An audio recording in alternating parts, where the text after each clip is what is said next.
Global Typhoon, Chairman TV. Weather update.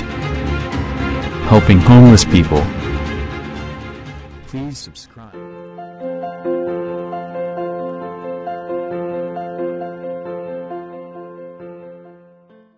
Magandang gabi po. Ito po ang latest update natin para nga po dito sa minomonitor natin na si Bagyong Nika. Si Bagyong Nika nga po ay yung pinakasentro niyan ay nasa coastal water na nga po ng Ilocos Sur. Dito nga po yan sa may parte ng Bigan. At bagya nga pong humina itong si Bagyong Nika. Bagamat humina nga po si Bagyong Nika, pero ito po ay posibleng mag-downgrade into severe tropical storm.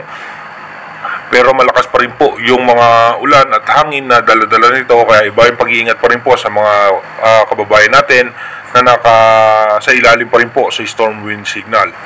Asahan pa rin po natin na magkakaroon pa rin tayo ng mga pag-ulan ngayong gabi hanggang mamayang madaling araw at mga pabugso-bugso pa ng hangin. At nagbago nga po yung forecast track na inilabas ng European Center dito nga po kay posibleng bagyong Ophel at posibleng bagyong Pipito. Si Bagyong Ophel nga po, bahagyang bumaba yung kanyang direksyon. Posible nga po yan makaapekto sa parte ng Northern Luzon. Dito nga po sa may Cagayan Valley or dito pa rin po sa may parte ng extreme Northern Luzon.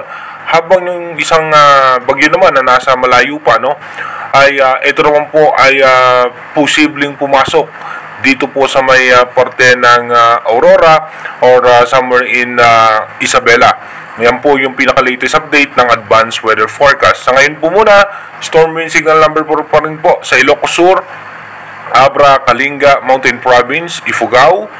At signal number 3 naman sa may southern portion ng Ilocos Norte at northern portion ng Abra, southern portion ng Apayao, at southern portion ng Cagayan, Isabela, northern portion ng Quirino, Nueva Vizcaya, at maging dito nga po sa Benguet at sa may southern portion ng Ilocos Sur. Signal number 2 naman sa may northern portion ng Ilocos Norte, Apayao, Cagayan, at eastern portion ng Isabela, Quirino, Aurora.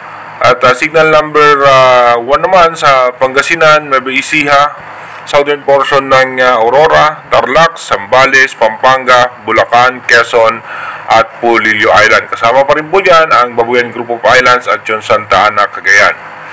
Dumako na nga po tayo dito sa ating advanced weather forecast na inilabas ng European Center.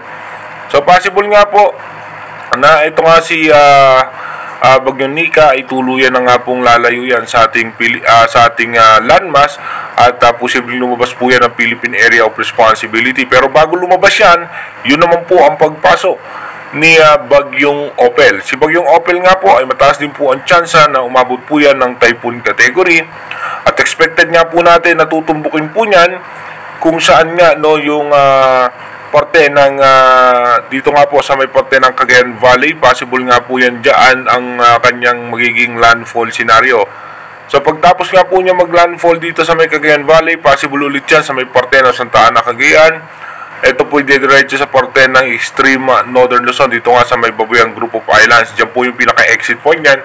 Pero again, inulit natin malaki pa rin po ang tsansa na magbago po yan dahil malayo pa nga itong bagyong ito.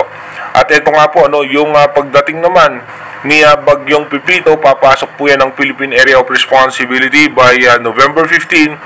At ito po bilang isang typhoon category, At ito po ang pinakatutumbukin niya as of now. Dito po ay banta po niyan sa may parte nga po ulit ng Aurora at ng Isabela. Kung makikita natin kung saan po dumaan si Bagyong Nika, possible yun din po yung kanyang dadaanan.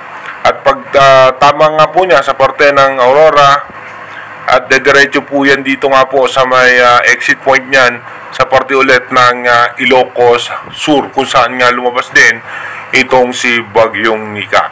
Again, inuulit natin ito pong advanced weather forecast na inilabas ng European Center Ito po ay possible scenario pa lamang. Malaki pa rin po ang tsansa na magbago po yan. Depende pa rin po yan kung magtutuloy yung high pressure area o tuloy yung hihina.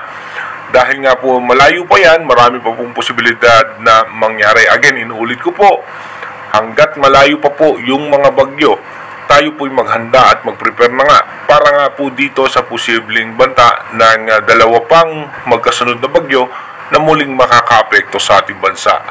Mag-iingat po tayo palagi. God bless po sa ating lahat.